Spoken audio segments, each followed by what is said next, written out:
And then you come to the next step. Step 5 in life planning is this: set a deadline. Set a deadline. Nehemiah 2:6. Then the king, with the queen sitting beside him. Why Nehemiah mentions that, I don't know, but maybe it's because she had a little impact or a little input on her husband. The king, with the queen sitting beside him, asked, "How long will your work take?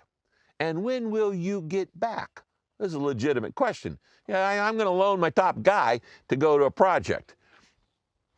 Now, the king was willing to send me, Nehemiah says, so underline this, circle it.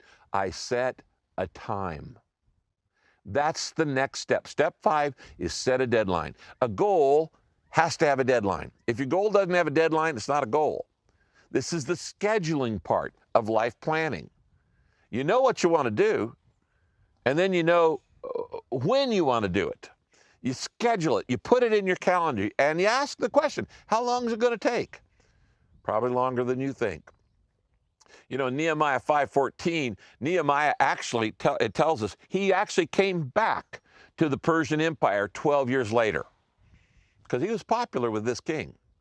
King didn't want him to leave. And so the king says, how long are you going to be gone? You know, it showed that the king really did like Nehemiah. But why did Nehemiah throw in the queen is sitting beside him? My guess is she had an influence over the king's receptivity. Probably Nehemiah and the queen were pretty good friends, and he's the king's right-hand man, and she's sitting there, and he's pouring the wine, and everybody's happy, and Nehemiah says, you know, I'd really like to go back home and rebuild the wall around my hometown where my father's graves are. And probably the queen said to her husband, honey, let him go. Let him go.